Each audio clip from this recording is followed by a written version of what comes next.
The information provided on Dr. Tom Roselle Live by Dr. Tom Roselle, DC, interview guests, show co-hosts, or substitute hosts is not intended or implied to be a substitute for professional medical advice, diagnosis, or treatment. It is for general information purposes only. Information from this broadcast should not replace the appropriate consultation and examination process by a licensed physician. Always consult your own physician prior to changing any current medical directive or prescription. Dr. Tom Roselle Live, right now, on 105.9 FM WMAL. Welcome to Dr. Tom Roselle Live. This is Dr. Tom Roselle. Indeed, we're live in the Washington metropolitan area and the Mid-Atlantic, and all of those of you who are listening to us on other platforms all around the world, actually. And we appreciate that you found us, and we hope that we continue to serve you at the highest level possible. You know, we're in interesting times, and there's an old curse, I think it was a Chinese curse, and we won't go down to that road either, but it says, you know, may you live in interesting times, and we are, with all kinds of things happening to us. This program has been dedicated to the principles that there's only three things that really cause anything to occur, and that's, you know, injury to the nervous system, biochemical insult, in today's world, bioelectrical, and the third is the emotional platform, the mind and how it is formed and the things that it's exposed to and the manipulation that occurs. And I want to dedicate the program today to that platform, to the emotional piece, but in a very, very special way, a way that it basically is going to decide what our future is going to look like as a country, as a world. And we're talking about the one treasure that we have, and that's our children. Our children are getting ready to go back to school this fall. You know, the Roselle Center for Healing spends a lot of time working with children who have learning disabilities, they have emotional disabilities, and we're able to, you know, help, support, assist on a lot of different levels to make those things support our families and our children. But we're in a different world today. We're in a different environment, and all the rules have changed. And the children that we're seeing, you know, that we're open, we're there serving our patients, but we're seeing children walk in that are very distraught right now. They're very anxious. They're stretched because they don't have any references to be able to deal with this. But you know what? This not only affects children, but affects all of us as well. And so what we want to do is we want to talk about what's happening with coming up this fall with the school systems. And I have a very special guest today to help me kind of walk through the weeds, somebody who has become an activist, very proactive in dealing with children and making sure that children, not only her own, but all children have opportunity and that they have, you know, the special considerations that they need to be able to handle their educations properly. This woman, you know, was in the business world before she became a mom, and she was an operational business manager director for Glamour Shot Studios in Dallas-Fort Worth. She ultimately became a mom, and then she went into the health and fitness world and became a wellness and nutrition coach and a exercise coach. And then she's now running Core Concepts Chiropractic by Roselle out in Loudoun County. But more important, she's up to her neck in the politics of education, not only in Loudoun County, but in the state. And I take pride and pleasure introducing none other than my daughter, Erin Roselle Poe. And Erin, welcome to the program. We have a lot to talk about today. Thanks, Dad, for having me, and happy Father's Day, by the way. Well, thank you. Happy Father's Day to all of our fathers out there. And guys, I want to remind you that if it wasn't for our ladies in our lives, we wouldn't be fathers. So, you know, make sure my son-in-law congratulates you as well, and thank you for that privilege. Erin, this is a very interesting time. You know, I've been in practice a whole lot of years, 43 to be certain.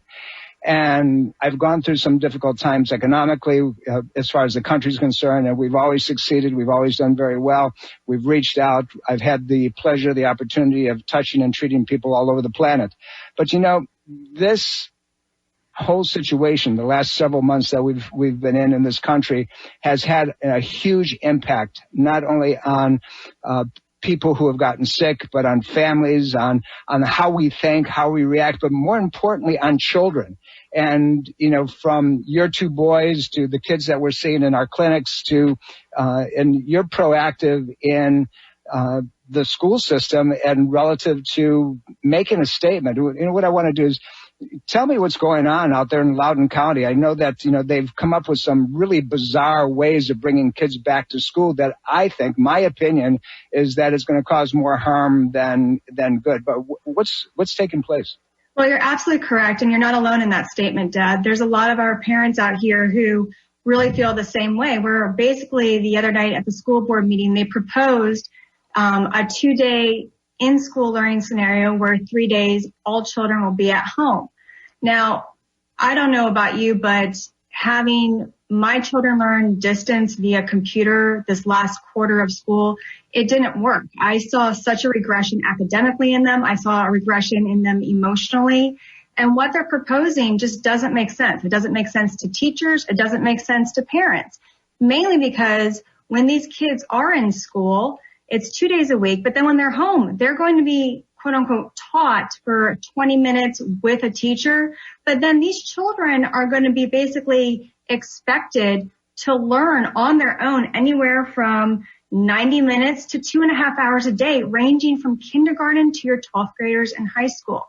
You've got parents out there, not only here in, Fairfax, but out where I am in Loudoun, where, we've got single family parents. We've got working parents where dual incomes, they need that to provide for their families. We've got families who are concerned about their children's GPAs, who, what's this mean for them for college next year? The special ed kids, that's a whole other situation that's not being addressed by this plan by our school board. There's so many learning difficulties out there. And then, the other piece to that is, what about the families that are seriously living paycheck to paycheck, who rely on their kids going to school so they can work to provide for their families? None of this is being addressed. And so the majority of parents out there are looking at these plans saying, this isn't going to work. This isn't going to work. Erin, even if a parent provided the opportunity and for their child to be able to be educated, and they put other things in the home. And here's the piece that I want to ask you, because I was like this, and to some extent you were like this. We read body language very quickly, and you have acceptance and rejection and confirmations and negativities that are expressed in facial expression. Now, what we were talking about the other day is that these kids are expected to go back to school, and the proposal is that they're going to be sitting at their desk, and they're going to be there for twice a week, and they're going to be socially distanced. And not only that, but the teachers then are going to have to wear facial masks. The children are going to sit there, so they can. The auditory quality is going to be diminished, but they can't see the teacher. And if the teacher has to go up to the child, they have to make sure that they're very protected. And how can a child begin to get facial and verbal clues when they can't interact emotionally, particularly a young child, someone who is kindergarten, first, second, third, fifth grade, and through that area where they need that intimacy, that closeness, that learning guidance with that teacher present. It's almost impossible. It is impossible. I mean, I know, personally with one of my kids, as well as other friends who have similar issues with their own children, where if you have a child, let's say it's a speech issue, where you're trying to get a child to either articulate words, or you're trying to get them to understand how to, pull thoughts from the brain and express them, or they can't figure out how to enunciate a word. If they have a teacher come up to them and they're in like a one-on-one environment and there's a mask on this teacher's face for protection, the child will not be able to gain any extra help because they won't be able to see the movement of the mouths. And that's the problem. Ultimately, everybody wants their children in school 100%. That is, at the end of the day, the ideal situation. But we're all realists here. But we also would like the county to kind of consider, look, those families that really need our kids back in school so they can learn, so that we can, kind of move around that hurdle where these kids maybe don't need to be quite as socially distant, keep them closer together so they do create those, physical bonds to their peers, to their teachers. can do so, but then at the same time allow those families that for whatever reason they're not comfortable sending their child back to school at this point, give them that option as well. Do not make this a one-size-fits-all scenario, because there's so many dynamics here that have not been addressed. You know, here's an interesting situation, and people keep missing this, in my opinion, as they're trying to set a standard for bringing kids back in, particularly kids who are in, the formative years of K through, let's say, 6th, 7th, 8th grade. These kids, let's just talk from a biological point of view, with rare exceptions, these kids are not the ones who are transmitting diseases. They're not going to get sick as well. They don't have, particularly with this COVID is designed to go after certain receptors within the lungs and the cardiovascular tissue. It's been published in the British Journal of Medicine, in New England Journal of Medicine, that children do, again, with a few exceptions, do not have the receptors, to get this into their system. Now, there are some kids who've gotten sick, but it's almost negligible, and they're usually older. And even if you extend it up into the high school years, the rate of infection relative to symptomological representation is very, very minor. So I don't get the deal. Who are they trying to protect? What's this all about? I don't know. And that's the question that's been asked. A lot of parents are basically, they're playing it safe is what it is. They don't want liability, which again, I understand. But again, it is their job as educators to provide quality and equal education to every child out there in Loudoun County and in any area counties as well. And the fact that Loudoun County definitely prides itself on, the quote unquote no child being left behind scenario, providing equal opportunities for every children. With what they're proposing, they have failed to do so. And when you have teachers coming out saying, look, I have children in school while I teach, and now you're telling me I have to teach, do distance learning, provide in-home instruction for my own children, and then figure out how I'm going to plan for everything, they're over the top too. They've been given very little direction and minimal training. And the problem is this whole operation has been created under the whole umbrella of fear, because we're not looking at the statistical data specifically for our county. And when Dr. Lane, the state superintendent, came out and publicly said, superintendents, look, this is, the blueprint. However, we are giving you the flexibility to go back, look at your specific county and decide, will this fit for our students, our personal students within our county?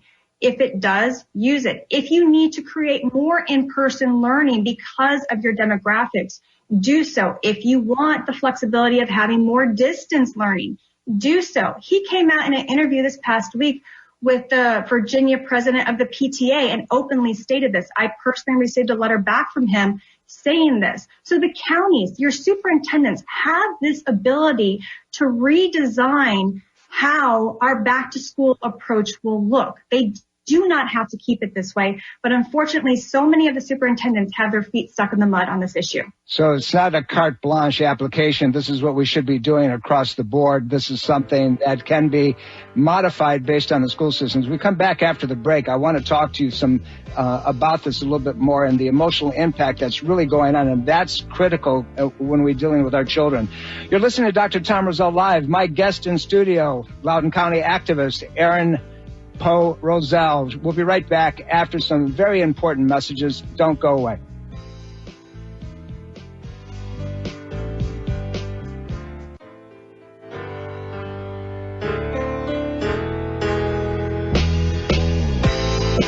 Welcome back, everybody. Dr. Tom Roselle here. You're listening to Dr. Tom Roselle Live. Indeed, we are live. Very special program today. We're talking about the emotional impact on our children relative to what's going to be taking place this fall when they go back to school, and the isolation that many of the school systems are putting into place, because these kids are going to go back and it's not going to be education as normal. It's going to be very different. It's going to be almost, I'm going to use the term, this is coming out of my mouth, a prison system, if you will, in very guided, closed situation.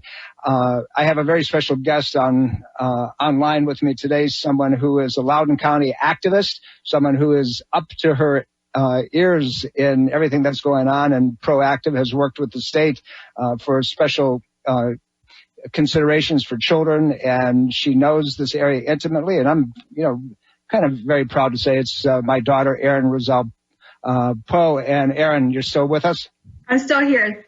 Okay, good. So let's get into this piece. We're going to break it down a little bit. I know, and I'm just going to mention it right now. We'll talk about it more later, that you have organized a rally that's coming up next week, and it has to do with making parents' presence known and their opinions known relative to what's going on in the fall. Because up until now, parents' considerations have not been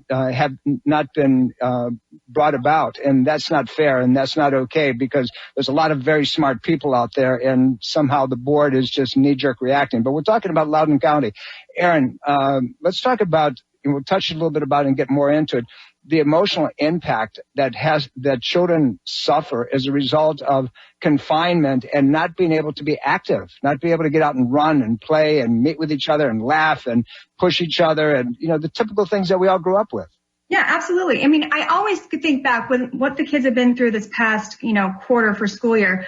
I've always reflected back on my junior year in high school, where you woke me up early and had me exercise before I went and took my SATs. Why? Because what it does is it stimulates the brain. It gets the brain going. It makes the brain able to retain and absorb more information. So if we are forcing our children to sit in a desk for 7 hours a day and take away things like art, music, PE, things that actually create that, side of the brain that gets them alive and alert, what do you think is going to happen to these kids in terms of their ability to attain information? They're not going to be able to. You're going to see a definite decrease in the ability, or the brain's ability, to absorb new information, because they're sitting, they're restricted, they cannot move in fear of cross-contaminating with the germs. Not to mention the fact that this potentially long-term effect of isolating our children is going to create, when they're adults, they're going to be less advantaged socially as adults. And, the other piece too is loneliness directly relates to a decrease in the development of the brain. And that comes specifically from the American Counseling Association. They specifically tell you your children have to be social. They have to move. The American Academies of Pediatrics say the same thing. Play helps with learning difficulties, emotional problems, developmental disorders, speech. They helps with families going through divorce, chronic illness, hyperactivity. The list goes on. So if we are taking away play and movement from our children, you are creating a scenario that, these kids may not be able to come back from. No, go ahead. It's incredibly difficult. And the thing that that supports that, and also from a biochemical point of view, is that when a child gets outside and they're exercising, all of us, and we go out and run, we exercise, we do those things. That's why I got you up in the morning before your testing.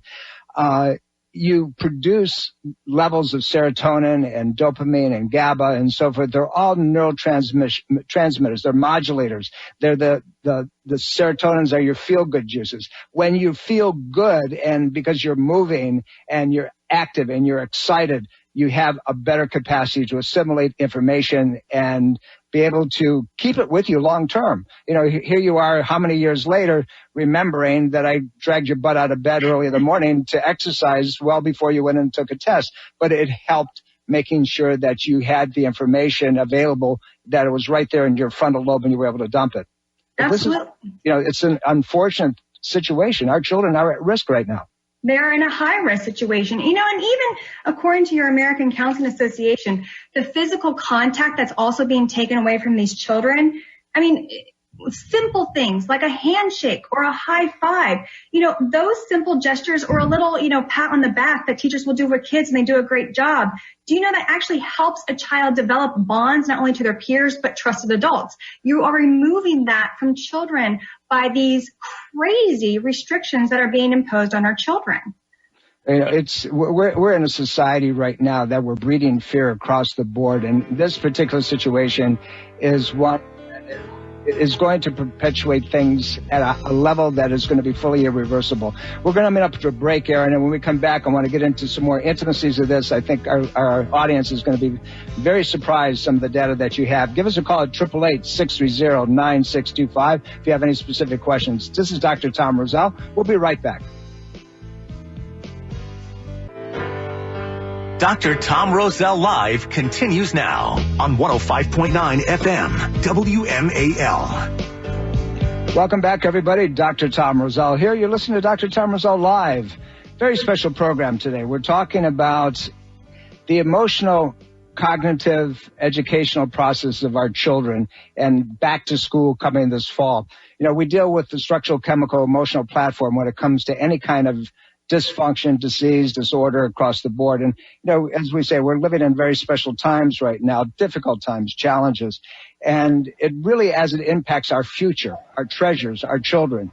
And many of us are really concerned based on what's going to take place moving forward. It's been my pleasure today to interview somebody who's near and dear to my heart, somebody who has become an educational activist in the state of Virginia, specifically out in Loudoun County. My daughter, Erin Roselle Poe, and we're talking about our children and what's going to happen. And Erin has a rally that has been planned at the Loudoun County Educational Administrative Buildings this week. I'm going to have her talk about that later on in the program. We're here at 888-630-9625, so give us a call if you'd like to talk to her. But nevertheless, Erin, let's get back into talking a little bit about, we started out the kids' inability to interact and what happens. We said, that they're neurotransmitters that if they're not present will breed anxiety, depression, and they pull back. They don't want to learn. There was a clinical psychologist recently at the University of Virginia here in Virginia. His name is James Cohen. And, they did studies in neuroscience of human connections. And he said, I'm going to quote this. He says, adults are not very good playmates for kids. They're boring, they're impatient, and they have other things to do. Kids need kid interaction. They need to be involved intimately with each other, pushing and pulling and laughing. And that's how they learn. This is a problem. It is a problem. And, unfortunately, I see it, not only in my own home with both my boys, but I've seen it with, their friends when I've talked to some of my friends and I've heard what their families have had to go through with their kids and the regression, not just socially, or I should say not just educationally, but socially and emotionally as well. I mean, their kids are creating this persona of numbness, like they are so confused as to what has happened to their world, especially the little ones. I mean, when they're engaging with each other and they're playing and they're touching and they're exploring and they're running and laughing, I mean, this is how children develop to become human beings and adults. I mean, they have to take turns. They have to, learn, how to give and take. And there's all these things that are being taken away from them when they are forced to sit in front of a computer and learn. A child's brain cannot develop by looking in front of a computer for 90 to 120 minutes or more a day. And then, there's that whole other piece about the blue lights coming off the computer screens and what's that doing to their eyes. There's all these things that are happening to our children that are not being addressed. Not to mention the fact that, and then this also comes from the American Counseling Association again. When a child or person is socially isolated, which is essentially what we're talking about doing to our kids. Let's be candid here. We are isolating our children from each other to prevent a disease that really doesn't affect them to the degree that it affects people 65 years and older. Okay, so we're isolating the strongest population really. And what we're doing is the brain in these children and adults, because you've seen it in adults as well, it's releasing a stress hormone, okay? When this stress hormone is released for long periods of time because the body is feeling like it's trapped, it's scared. So what is this going to do to our children? Long term, you are actually going to develop your aging diseases sooner in life, like cardiovascular disease, infectious disease, high blood pressure, mortality. You're going to have a deterioration in cognitive functioning of the brain. These pieces are not being addressed with any of this distance learning that's being presented to our children. And the sad thing is, a lot of parents don't recognize that this is happening, not because they don't care, because they don't know. Well, Erin, this is a perfect storm, too. We've been set up for this over a period of time. You know, children have been slowly isolated on their computer screens and their iPads and their games and so forth. And they've, you know, the only interaction that they have, and parents do it because in so many situations, it's a source of babysitting so they can get some other stuff done. So right. They don't even engage with their own kids, and obviously not across the board. That's not the way it is, and I don't mean to put that out there. But the point is that these kids need to have an exchange. They need to learn that there's often, you know, there's somebody going to be tougher on the playground than they are, and they need to know how to handle it. And those are the things that we all experienced growing up. You know, it's back in the day, you know, when you were growing up, and there was some neighborhood things that were taking place, and you were taught, don't come tell me about it, go deal with it. Right. And you know, you learn how to exchange and communicate and talk and deal with those issues.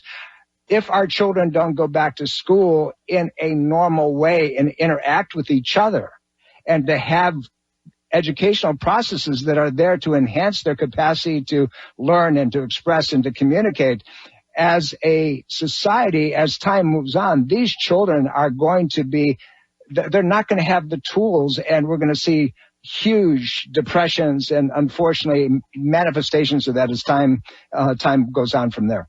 You're absolutely correct. You know, and I came across an article. It was a report done by CBS News, and it was a survey. It's called Your State of Young People During COVID-19. And it was a pooling of ages 13 to 19 years old, and it was done back in April to May. So kind of when we were in the heart of all this lockdown business. And on this survey, 25% of the students came out saying they felt disconnected from classmates, teachers, and other influential adults. 25%, that's a huge percentage of kids. Not to mention the fact that 30% of those children also came back saying they had more feelings of depression, they were unhappy, and they were also more concerned about their basic needs because they saw the stress of what this was doing to their parents. You know, parents not being able to work. This whole situation, you know, we don't realize how much our children are paying attention to us, okay? Which is why, you know, not thinking outside the box for getting our kids back to school in some better capacity than what they presented is going to be a nightmare. You know, it's beyond a nightmare, Erin. It's a situation where we don't understand, and we're not even preparing for the ramifications long term of our children being deprived of the things that we've been talking about. And I see it on a day-to-day basis in the practice. I'm seeing not only young children, I'm seeing high schoolers, I'm seeing college kids.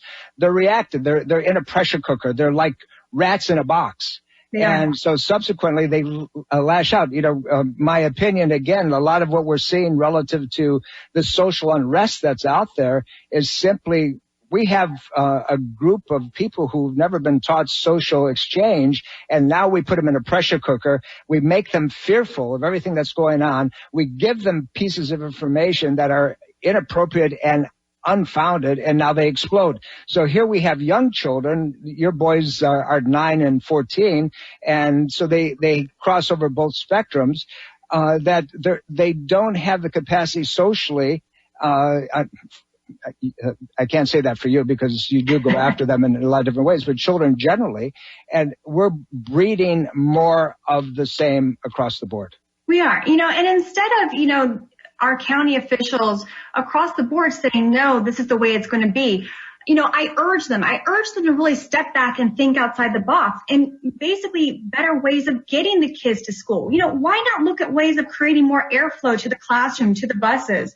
You know, why not take these kids outside more? Let them be outdoors. Everybody does better if they get outside. That goes for adults to kids.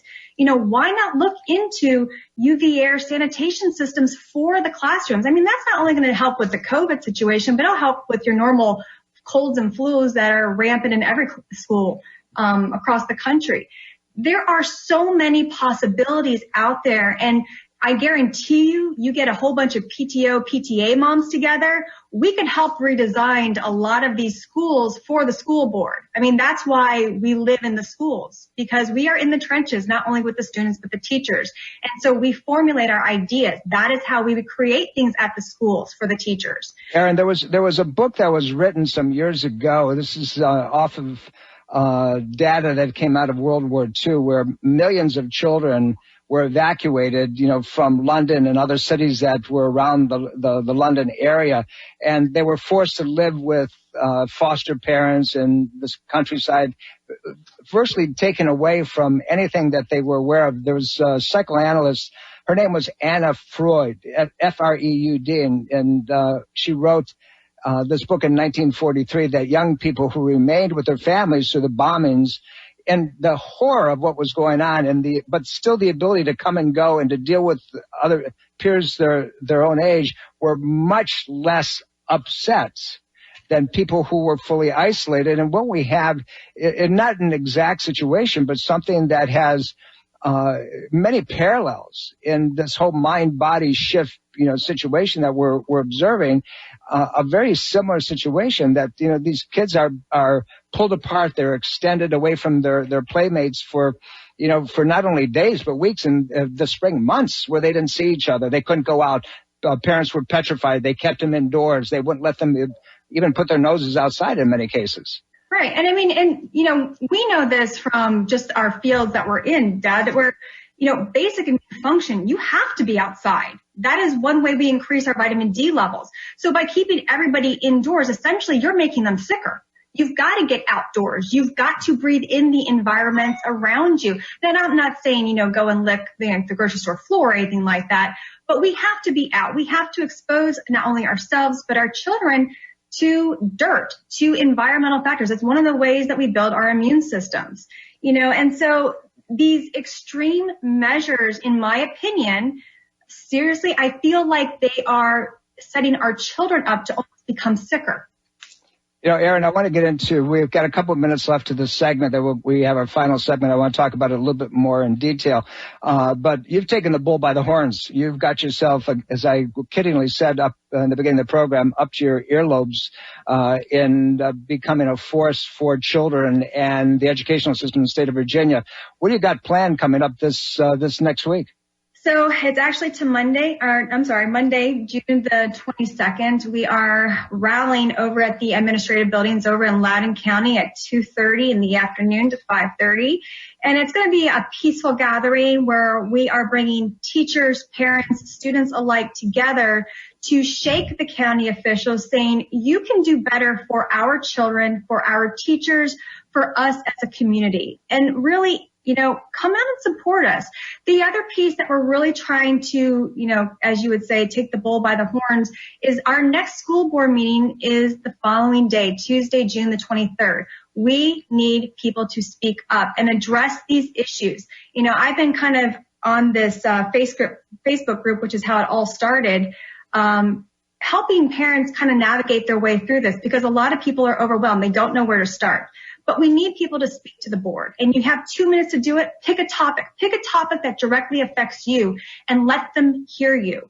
We are the voices. They essentially work for us. We need to speak up. And so, I kind of got to the point after first rodeo with the county when I was battling them out for IEPs for my children that I said enough. Children are the innocent. They need to have a future, and a future that they can work towards. And so when it comes to children and the disadvantages and disservices that happen to them, it puts a fire in me that I'm willing to kind of go out on the edge for.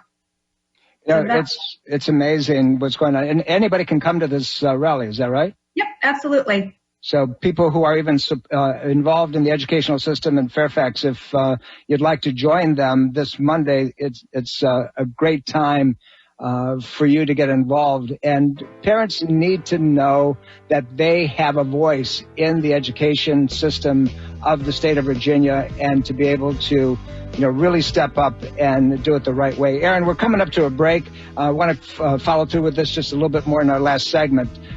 This is an exciting time, and if you're proactive, you can really get it done. Don't go away. You're listening to Dr. Tom Roselle Live. Washington's Mall, 105.9 FM, WMAL. Welcome back, everybody. Dr. Tom Roselle here. You're listening to Dr. Tom Roselle live, as you do every Sunday at 11 a.m. on the Eastern Seaboard. Love to have you get a hold of us. All you have to do is go to RoselleCare.com. That's RoselleCare, RoselleCare.com.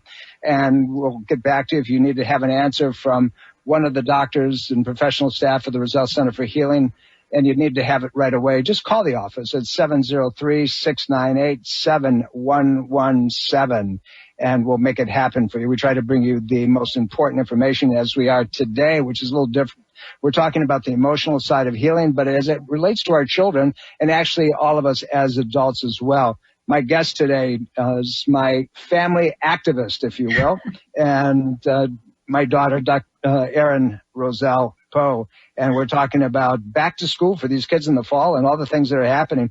Erin, let's talk a little bit more about all of this. And you have this rally coming up on Monday, and anybody can come. Fairfax County and Loudoun, you're involved in Loudoun, but Fairfax often follows Loudoun County as well. So anybody that'd like to come, this is a peaceful rally, folks. We want you there. We want your input. We want you to let, Loudoun and others around who are looking at Loudoun as an example what's going on. Erin, if people wanted to get a hold of you to ask you more questions about this, how can they do that? Honestly, the easiest way is just to private message me on Facebook. It's Erin Roselle-Poe.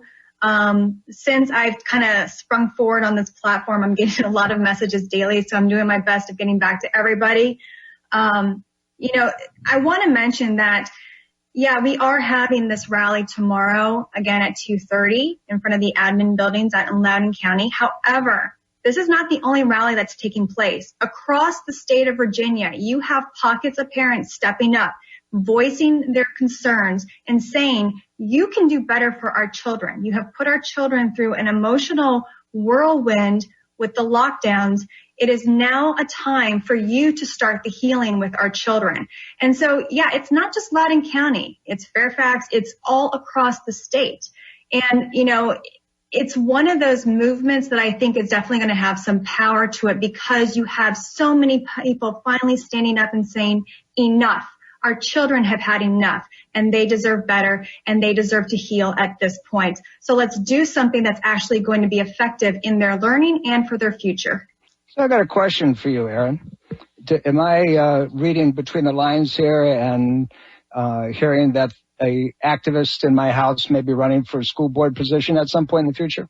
That's a very interesting question. I haven't committed yet. I know you keep putting that out there into the world for me. And ironically enough, I've been asked that a couple times.